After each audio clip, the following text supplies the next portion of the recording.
നമസ്കാരം. 221 Baker street, London. ഈ address അറിയാത്തവരാരും ഉണ്ടാവില്ല. ചെറുപ്പത്തിലൊക്കെ അവിടെ ഇവിടെയും കേട്ട അഡ്രസ്സാണ് ഞാനും. പിന്നീട് പുസ്തകമൊക്കെ വായിക്കാൻ തുടങ്ങിയ കാലത്താണ്, ഞങ്ങളൊക്കെ വൈകിയാണ് പുസ്തകങ്ങളൊക്കെ വായിച്ചു തുടങ്ങിയത്. ഇത് ഷെർലക് ഹോംസിൻ്റെ അഡ്രസ്സാണെന്ന് പിന്നീട് നമ്മൾ അറിയുന്നുണ്ട്. അതിനിടയിൽ ഇങ്ങനെ കേൾക്കുമല്ലോ, മുതിർന്നവരൊക്കെ പറഞ്ഞിട്ട് ഇത് വേറൊരാളുടെ ഒരു വലിയ ഡിറ്റക്റ്റീവിൻ്റെ അഡ്രസ്സാണെന്നൊക്കെ നമ്മൾ വായനശാല ചർച്ചയിലൊക്കെ കേട്ടിട്ടുണ്ട്. എന്നാൽ ഷെർലക് ഹോംസിനെ വായിച്ചു തുടങ്ങിയപ്പോൾ നമുക്ക് മനസ്സിലായി ഇതൊരു വലിയ അഡ്രസ്സാണെന്ന്.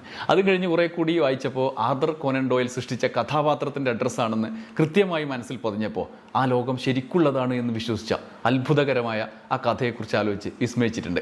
എഴുത്തുകാരനേക്കാളും വളർന്ന ഷെർലക് ഹോംസാണ്. ഒടുക്കം കഥാപാത്രത്തെ കൊണ്ട് സൗകര്യം കിട്ട് ആർതർ കോനൻ ഡോയിൽ ഹോംസിനെ ഒരു കഥയിൽ കൊന്നു. 1893 എഴുതിയ ദി ഫൈനൽ പ്രോബ്ലം എന്ന കഥയിൽ നാടാകെ ഇതറിഞ്ഞ് കലാപമായി. പിന്നീട് അദ്ദേഹം തന്നെ എഴുതി, ഹോംസിൻ്റെ മരണത്തിന് ഞാൻ ഏറെ പഴിക്കപ്പെട്ടു, അതൊരു കൊലപാതകമായിരുന്നില്ല, സ്വയരക്ഷയ്ക്കുള്ള നീതീകരിക്കപ്പെട്ട കൊലപാതകമായിരുന്നു എന്ന്. കാരണം ഞാൻ ഹോംസിനെ കൊന്നില്ലെങ്കിൽ ഹോംസ് എന്നെ കൊന്നേനെ എന്ന് ആർതർ കോനൻ ഡോയിൽ പറഞ്ഞു. പക്ഷേ എഴുത്തുകാരൻ മരിച്ചാലും കുഴപ്പമില്ല, കഥാപാത്രം മരിക്കാൻ പാടില്ലെന്ന് ആരാധകർക്ക് വാശിയുണ്ടായിരുന്നു. സമൂഹം ഒന്നാകെ ഇളകി മറിഞ്ഞു. ആരാധകർ തെരുവിലിറങ്ങിയ അവസ്ഥയായിരുന്നു അത്രേ. ഗതികെട്ടൊടുവിൽ ആർതർ കോനൻ ഡോയിൽ 10 വർഷം നീണ്ട പീഡകൾക്കൊടുവിൽ 1903 the adventure of the empty house എന്ന കഥയിലൂടെ ഹോംസിനെ തിരികെ എത്തിച്ചു. റിക്കൻ ബാക്ക് വെള്ളച്ചാട്ടത്തിൽ നിന്ന് രക്ഷപ്പെടുത്തി കൊണ്ടുവന്നു. ഹോംസിൻ്റെ അഡ്രസ്സായ 221B അയാൾ വീണ്ടും അവതരിപ്പിച്ചു. ഇത്രയുമൊക്കെ കേൾക്കുമ്പോൾ ശരിക്കും ഈ അഡ്രസ്സും കെട്ടിടവും ഒക്കെ ഉണ്ടാകുമോ എന്ന് നമ്മളെപ്പോലെ നാട്ടിന് വെളിയിലൊന്നും അധികം പോകാത്തവർക്കൊക്കെ തോന്നും.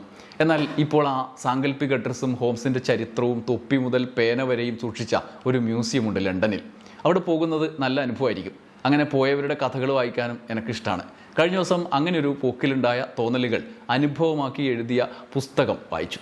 അതിനെക്കുറിച്ച് പറയാനാണ് ഞാൻ വന്നത്. TS ദീപ് എഴുതിയ ഓ ബിലാത്തി ഓമൽ കിടാത്തി എന്ന മാതൃഭൂമി പ്രസിദ്ധീകരിച്ച പുസ്തകം ലണ്ടനിലെ യാത്രാനുഭവമാണ്. നിരവധി പേർ ഇംഗ്ലണ്ടിലും ലണ്ടനിലും പ്രത്യേകമായി പോയതിൻ്റെ എഴുത്തുകളൊക്കെ വായിച്ചിട്ടുണ്ട്. നിങ്ങളും വായിച്ചിട്ടാവും. പലതും ഗംഭീര അനുഭവമാണ്. യാത്ര വരുന്ന പുസ്തകം പൊതുവേ അധികം വായിക്കുന്ന ആളല്ല ഞാൻ. എന്നാൽ ആത്മനിഷ്ഠമായി പോകുന്ന ഇടങ്ങളെ ചേർത്ത് അനുഭവം എഴുതുമ്പോൾ അത് വായിക്കാൻ വല്ലാത്തൊരു രസമാണ്. അത്തരം അനുഭവം ഈ പുസ്തകത്തിൽ നിന്ന് കിട്ടി. TS ദീപ സഞ്ചരിച്ച വഴികളിൽ കാഴ്ചകൾ കാണുമ്പോൾ അവർ അവരുടെ ബാല്യത്തിലേക്കും കൗമാര യൗവനങ്ങളിലേക്കൊക്കെ പോകുന്നുണ്ട്. പിന്നീട് സഞ്ചരിച്ച അതേ നിൽക്കുന്നിടത്തേക്ക് വന്ന് തിരിച്ചിറങ്ങും. അപ്പോൾ നമുക്കത് രസകരമായ ഒരു അനുഭവമായിട്ട് മാറും. ഉദാഹരണത്തിന് ഷെർലക് ഹോംസ് കഥകൾ വായിച്ച് നിരീക്ഷണ ബുദ്ധി കൂടിപ്പോയൊരനുഭവം അവർ രസകരമായി ചെറുപ്പത്തിലൊരു അനുഭവം ഓർക്കുന്നുണ്ട്. അത് എഴുതുന്നുണ്ട്. അന്ന് ഈ പുസ്തകമൊക്കെ വായിച്ചിട്ട് അടുക്കളയിലെ പാത്രം വീഴുമ്പോഴും പരിസരങ്ങളിൽ ഉണ്ടാകുന്ന വസ്തുക്കളുടെ സ്ഥാനചലനങ്ങളിലൊക്കെ ഇങ്ങനെ ഭയങ്കര രൂക്ഷമായ നിരീക്ഷണം ഇങ്ങനെ അവരെങ്ങനെ അപ്ലൈ ചെയ്തു, ഷെർലക് ഹോംസ് എങ്ങനെ അത് എടുത്തു എന്ന് പറയുന്നുണ്ട്. അപ്പുറത്തെ പ്രദീപേട്ടൻ്റെ ഷൂവിലെ പൊടി വരെ നിരീക്ഷിച്ചു പോയ അനുഭവം ഒരു പെൺകുട്ടിയുടെ അനുഭവം പറയുന്നുണ്ട്. ഹോംസിൻ്റെ മ്യൂസിയത്തിലിരുന്ന എഴുത്തുകാരി തന്നെ വായനയിലേക്ക് അടുപ്പിച്ച കിഷോർ ഏട്ടൻ ഓർക്കുന്നുണ്ട്. കാഴ്ചകൾ കണ്ടുകൊണ്ടിരിക്കെ അവരെഴുതുന്ന വരികളുണ്ട്. ഞാനതാണ് ഈ ചെറുപ്പകാലത്തെ ഓർമ്മ, ഇതുമായി ഒരു ബന്ധമില്ലാത്ത ഓർമ്മയെ നമ്മൾ പോകുന്ന സ്ഥലങ്ങളോട് ചേർത്ത് വെച്ച് പറയുമ്പോൾ ഉണ്ടാകുന്ന വ്യത്യസ്തമായ ഒരു അനുഭവത്തെക്കുറിച്ച് പറഞ്ഞത്. അതിൽ അവർ എഴുതുന്നത് ഇങ്ങനെയാണ്: എൻ്റെ കുട്ടിക്കാലത്തെ ഭാവനകളിലേക്ക് ഷെർലക് ഹോംസിനെ കയറ്റിയിരുത്തിയ കഥകളുടെ അക്ഷയഖനിയായ കിഷോറേട്ട, നോക്കൂ, ഈ കസേരയിലാണ് ഹോംസ് ഇരുന്നിരിക്കുക, ഈ പൈപ്പാണ് ഹോംസ് വലിച്ചിരിക്കുക, ഈ മുറിയിലിരുന്നാണ് ഹോംസ് തൻ്റെ കുറിപ്പുകൾ എഴുതിയിട്ടുണ്ടാവുക. ഭൂതകാലത്തിൻ്റെ കനമ്പേറുന്ന ഓർമ്മകളിൽ കണ്ണീരിൻ്റെ നനവുണ്ടാക്കുന്ന വരികളാണ്. അത് നമ്മളൊരു സ്ഥലത്ത് പോകുമ്പോൾ ഇങ്ങനെ അത് അപരിചിതമായൊരു സ്ഥലത്ത് പോകുമ്പോൾ ചിലപ്പോൾ നമ്മുടെ ഒരു ബന്ധവുമില്ലാത്ത ഓർമ്മകളിലേക്ക് നമ്മൾ യാത്ര ചെയ്യും. അങ്ങനെയാണ് TS ദീപ ഈ ലണ്ടനിലൂടെ സഞ്ചരിക്കുന്നത്. ലണ്ടൻ ബ്രിഡ്ജ്, തംസ് നദി, ലണ്ടൻ നഗരം, ഐസക് ന്യൂട്ടൻ്റെ വീട്, ക്ലോക്ക് ടവർ, ഗാന്ധി പ്രതിമ, അങ്ങനെ കാഴ്ചകൾ ഒരുപാട് അധ്യായങ്ങളിലാക്കിയിട്ടുണ്ട്. സഞ്ചാരത്തിനിടയിലെ അനുഭവങ്ങളും കൂട്ടിച്ചേർത്ത് എഴുതുമ്പോൾ അത് ഉള്ളു തൊടുന്ന വായനാനുഭവമാക്കി മാറ്റാൻ അവർക്ക് കഴിയുന്നുണ്ട്. ഗാന്ധി പ്രതിമയുടെ അടുത്ത് നിന്നുള്ള ഒരു അനുഭവം വിവരിക്കുന്നുണ്ട്.